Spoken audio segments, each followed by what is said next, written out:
Good morning, students. Today we are there with part C of directing, where we are going to deal with communication as an element of directing. Here, we'll first take up the importance of communication.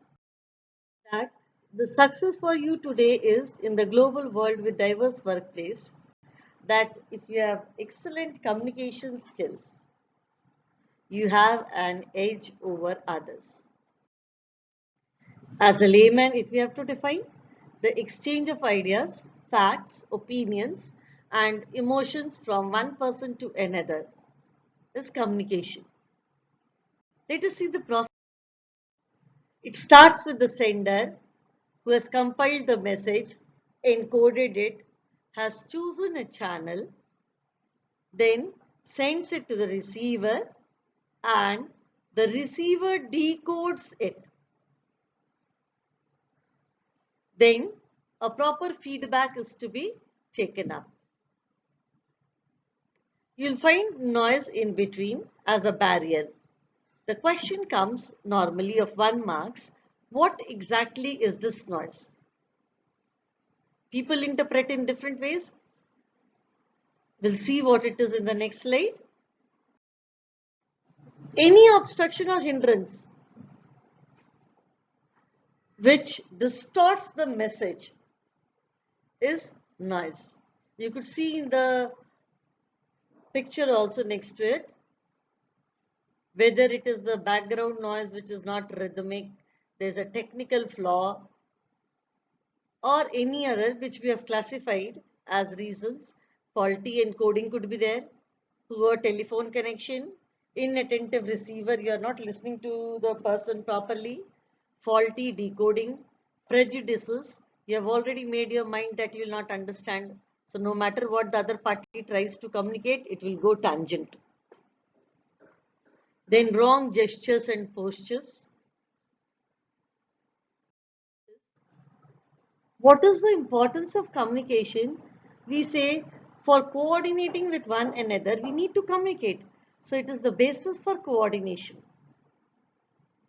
Then for smooth working of the enterprise, communication is to be there. The earlier you communicate, the better you communicate, the smoother the function would be. Then all your decisions have to be communicated. So it is the basis for decision making. It increases managerial efficiency. A manager who has good communication skill dominates over others. Then it promotes cooperation and industrial peace. A healthy discussion, conversation is always a better option to maintain peace. Then, as a leader, you need to communicate properly to boost up the morals and the motivation level of your employees. So wherever we see, whether it is leadership, motivation, coordination, your baseline is communication. Even in your day-to-day life, you'll find those who have a good communication skill, they, even with normal technical skills, excel in the organization. Now, if we see the types of communication, there are a number of ways in which you do. The two broader ways are verbal and non-verbal. Verbal means you're being vocal, and normally we say being vocal means here writing part also we take. KISS is the normal acronym we use. Keep it short and simple. When we say non-verbal communication, it includes all the wordless message like your body language, posture, tone, gestures, and if you find, we broadly classify, there are many more, but we classify into 4. First is the appearance of the speaker, the dress that you wear, the hairstyle that you keep, the neatness level, use of cosmetic, even the accessories that you wear. The perfume that you use for a particular occasion communicates a lot as to what your sentiments are to the place where you have gone. Then the surrounding part, the room size, the lighting facility, the decoration, the furnishing shows to what level you are welcoming somebody or you yourself are in a depressed mood. If you're sitting in a dark room calling people for interviewing, it speaks negative about you. Body language, facial gestures, postures, expressions.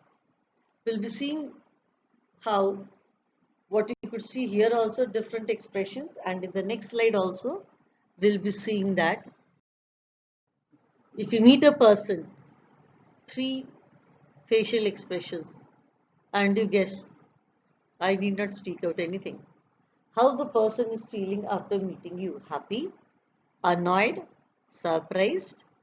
And similarly, the other part, somebody folding hands means not willing to communicate, and somebody with open hand means he or she is willing to communicate with you. So this is gestural decoding. Next we come to face-to-face mirror and match. Mirror and match. It's a very common phenomena. It's a very common phenomena.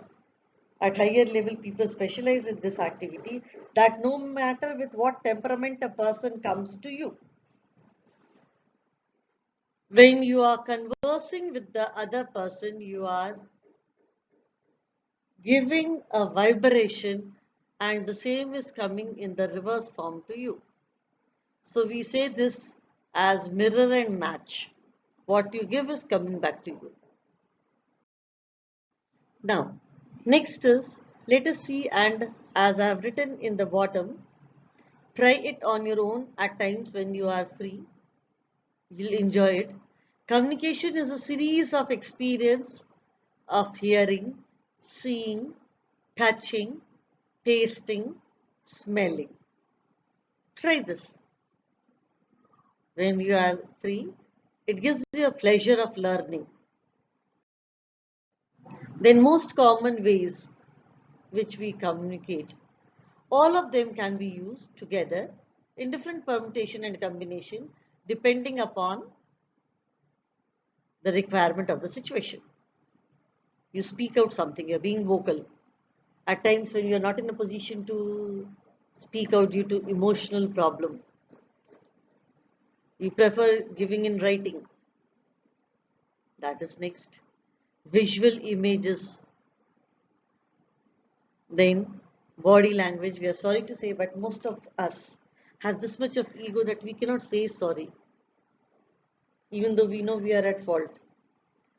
Your body language speaks when you are at fault. You need not every time speak. At times it is a lip service saying sorry and again you are repeating the same thing. There's no use saying that. Your body language will say that you are actually repenting for something that you have done. Next, come down to how we communicate one-to group communication, where a speaker and you have audience, you're talking to them.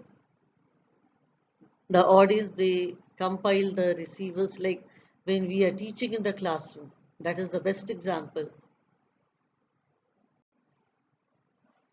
Then we find that two broad communication, formal and informal, will first take formal communication, and I would like to define. Formal communication is something which is predefined under a rigid organization structure with a purpose. With a purpose. And you cannot revert back from this. You cannot revert back from this. Now, in the first one we'll take, that is why at one side I have kept organization structure, and other side I am keeping when we say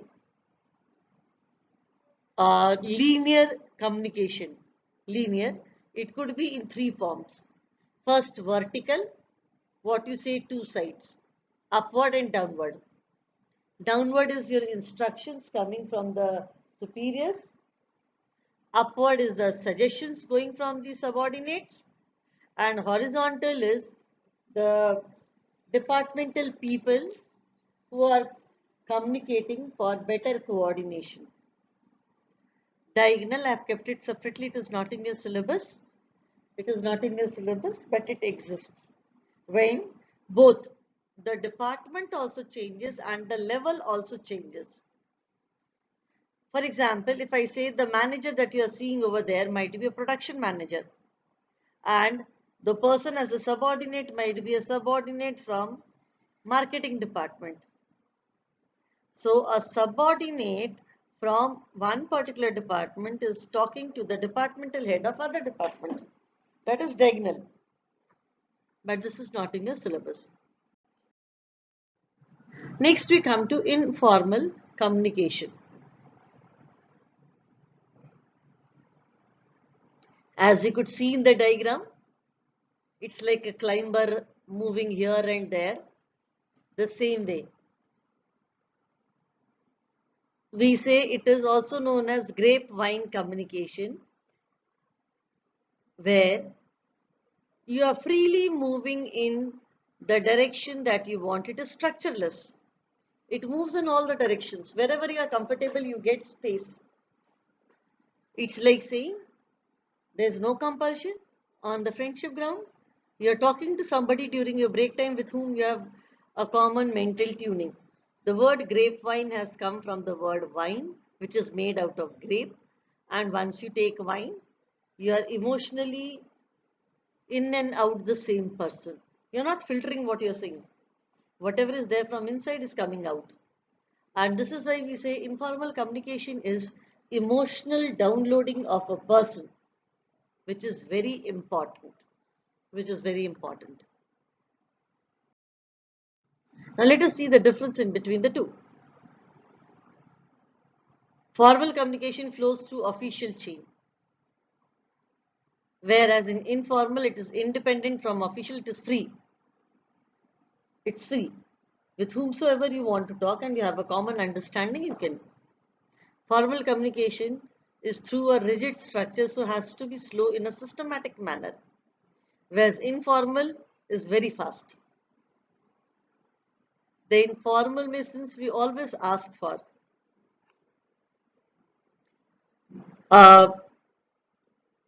feedback, witness, it is mostly in written. Nowadays people keep even the recording, so verbal is also working.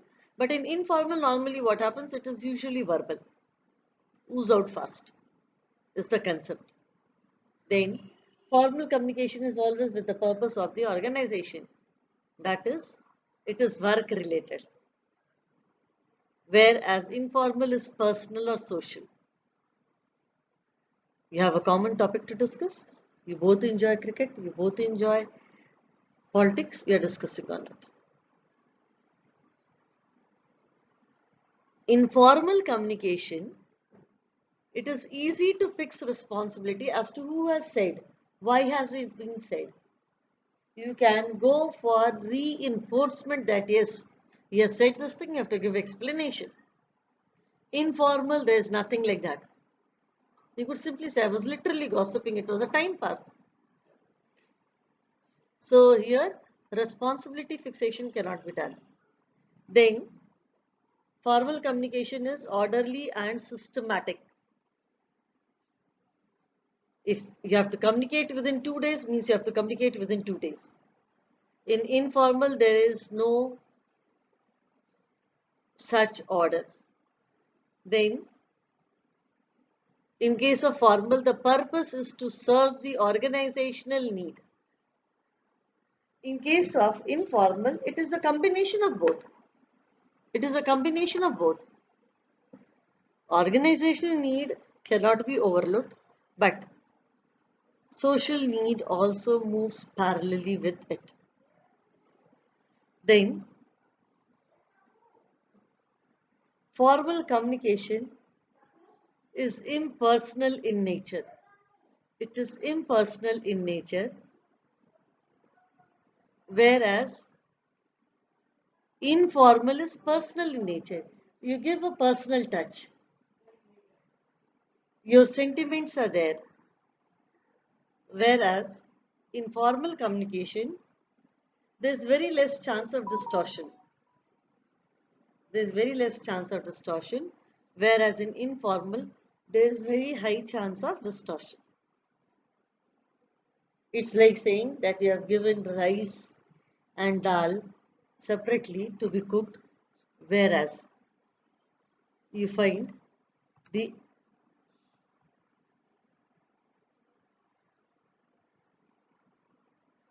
whereas you find that by the time it comes out through 10 people, it's a spicy, you say, biryani to be served for people. Next, we come down to various patterns which are found in formal communication. The first one is single or straight line.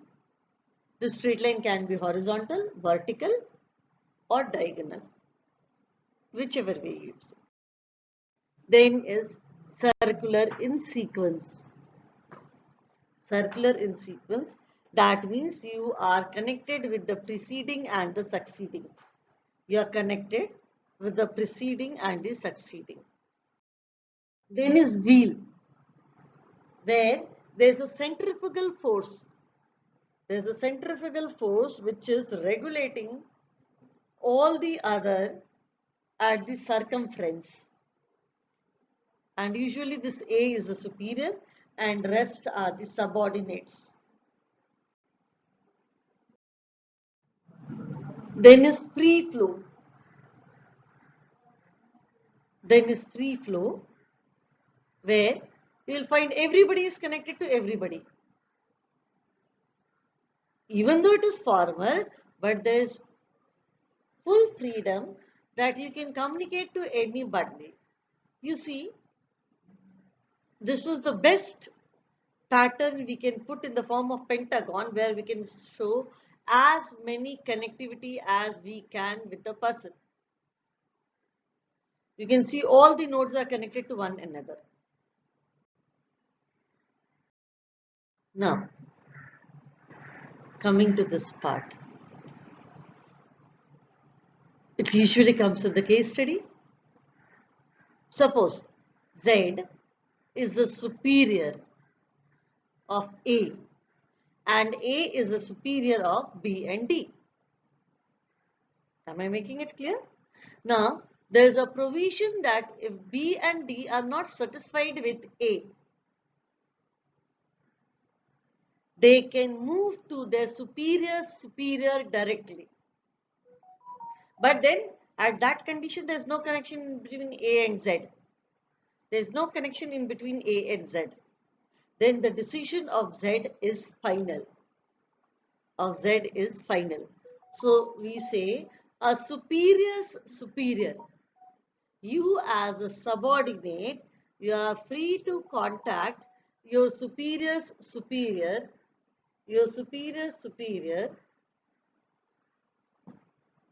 in case of any dissatisfaction. But remember, there is no connectivity in between Z and A when B and D are connected to Z. Now, we are coming down to informal. Even though I only said there is no specific pattern.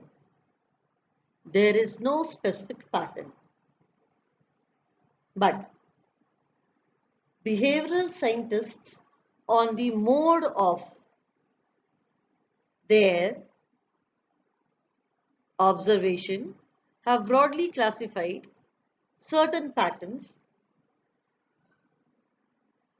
where the first one is single line. What happens?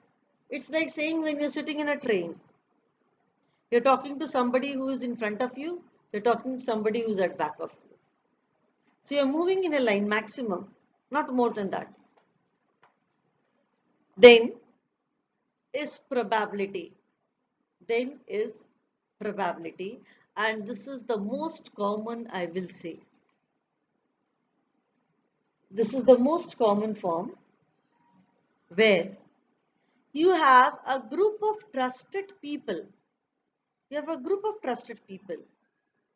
You have many people, like you find A is having many people around him, but he trusts F and D. So he'll communicate with F and D.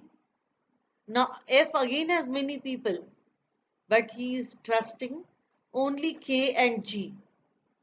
So it's on a estimated guesswork where you feel that when you are trying to ooze out and at the same time you want to ensure that your secrecy is maintained. You are looking for somebody whom you can trust. Not necessary that whom you are selecting might be a person to be trusted. So it's a guesswork, it is a probability. Okay? So here you are moving with a calculated communication to some extent on the basis of your past experience. Come down to the next one.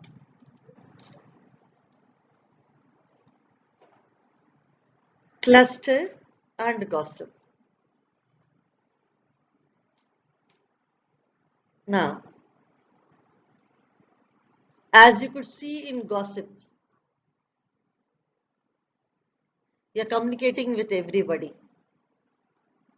Okay? It happens when you are very happy or very sad and you have something to come out with. You speak out to any Tom and Hardy on the road with whom you meet. And maybe by the time you actually meet the real person who should be aware of that and who should be told about it, you are exhausted. Aapka saturation level has come. Okay? So this is gossip, which is the raw form, a crude form of communication. Now at your level, cluster, at CBSE level, cluster and probability are merged as one, but there's minor difference. In cluster, what happens? You have a group. You have your own friendship group within an organization, right? So this is why here also they are saying it is the most popular defined pattern. Here also selective is there, but selection is on the basis of an existing group. And then it is further being transmitted.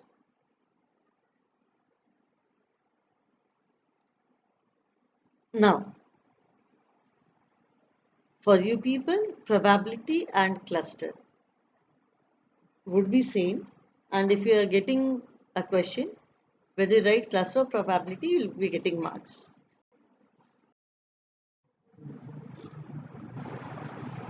Next is barriers to communication. Barriers to communication. Barrier means what? Hindrance in between sender and receiver. So let us see what those barriers are one by one. First is physical barrier. What in online classes also we are finding these days? That if the video is not working properly, or you feel you are not very comfortable till you find every part of the body of the child to be seen so that you can see if the leg is moving, you can interpret whether the child is restless or not. So when this distance part comes, it is physical barrier. Then is perceptual barrier where your various activities like fear, guilt, worry dominates over your communication. Next is emotional. Please do not get confused for emotional and psychological. It is two different things. Emotion is at a particular point of time. You become emotional on a particular situation and you take a decision. You speak out something. Right? We'll talk about psychological later on when we are coming to the psychological part. I've intentionally not put both together so that it would be not confusing. Then is cultural barrier. We say world has come to a small globe, but still there are certain cultural barriers which we cannot overlook.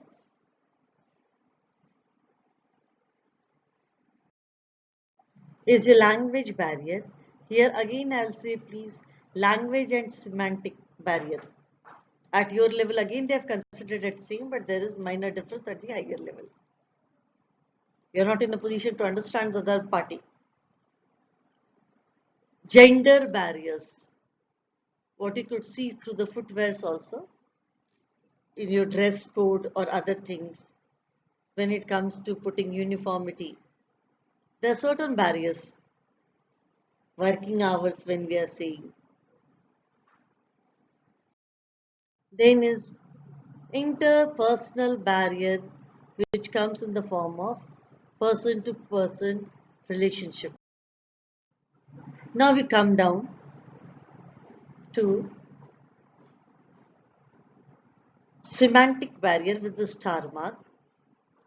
Even though it is an extended version of language barrier, it is an extended version of language barrier where if I take a simple word bat,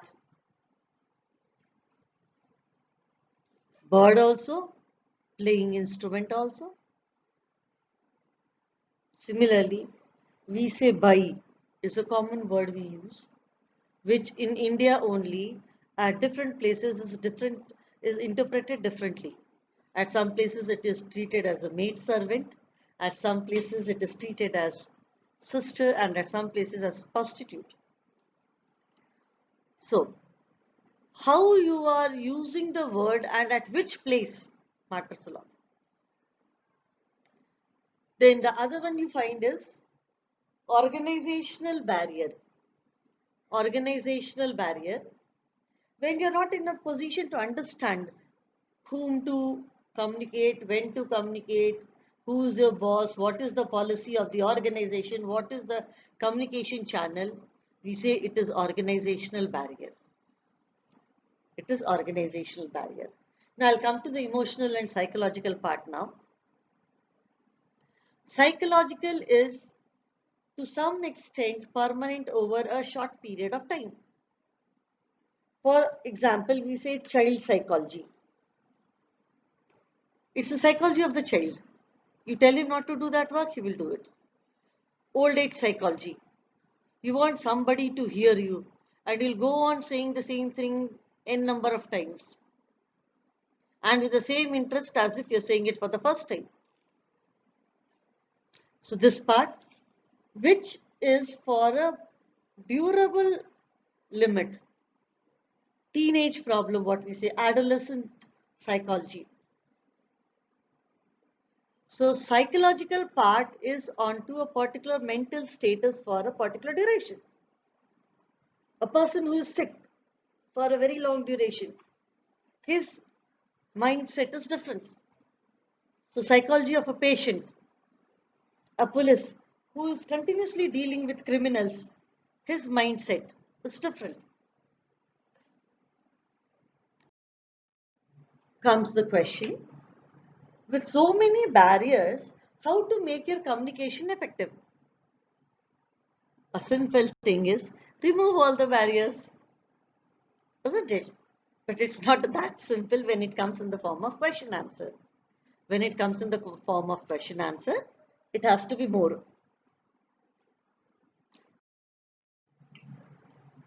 We say 6 to 7 points how to make your communication effective. How to make your communication effective. First, there should be clarity of the idea before you communicate. Crystal clear what you want to do. Then, know the needs of the receiver. Then only communicate. Then, consult people before you communicate. Then, beware of the language, tone, and the content that you are using. It should match with the situation. Ensure proper feedback. Be a good listener and go up with the follow-up communication. This thing further, we say how to make your communication effective or how to make a communication very good. There should be clarity, integrity. It's not that right now you are saying London, then you move to Pakistan, then again you go to London. Proper integrity honi chahiye. Then adequacy and timing. Communicate right things at right time. Clarity, adequacy, timing, integrity. Next is how to develop your communication skills. Now, this is not very much in your syllabus, but still, since you are taking this topic, some of you might be. So, there are various courses being taken up by institutions here and there in the form of CPD classes, what you say, communication and personality development, so that you are successful in your group discussion, interviews, or other sessions, where we say it's a mixture of all: oral, written, non-verbal, how you present with the body language, writing skills, editing part, audience awareness part. And then we say for practical purpose, just try, experience and enjoy your school assembly, take it. Take any other extemper in your organization or surrounding, and you'll see how using body language effectively works. Your words play 7% role, body language 54%, and 39% is the voice quality that you are giving, voice modulation. Similarly, expressing message by the body language may let us see different parts. Your eyes, face, body, posture, gesture, touch, space. What we do is we start teaching a child good touch, bad touch. How could such a small child know what is good touch, bad touch? Your sixth sense, that if a person is touching at your back, is it a blessing or is it a, I'll not use that word, think about it, is it a bad touch? Then the space that you maintain with the person while you're talking matters a lot. The hairstyle, the demand of the profession. You cannot expect a doctor to be in a very glamorous situation with all the hairs open, lying here and there. Hygiene part, cloth fitting, cosmetics, accessories. If we say a simple thing, a teacher teaching at primary section, we have different requirement.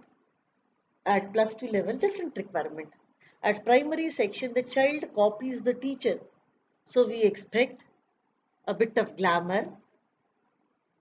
We can say heavy lipsticks, accessories, so that when her face is moving, lips is moving, the child copies and learns to pronounce a word. But the same teacher or the same profession will say, same profession, when at plus 2 level, the teacher is to be taken up in a motherly status by a student. And a student or a child would never like her mother to be in that glamorous form. I personally feel, maybe it is my personal view. So depending upon these things, your gestures, touch, space, hair, clothing, cosmetics, you say and convey a lot. Then your small group interaction is always cohesive, whether it is informal or formal, how you work out with the decisions. And with this, we end up with the communication part. The biggest communication problem is we do not want to listen to understand. We are listening only to reply. Normally, when we are in a seminar also, what happens? The other person is looking at you with a squinting eye, as if the moment I finish, the next person is ready to bombard. We are listening to reply, not to understand. So with this, thanks a lot. Please Do like, subscribe and share.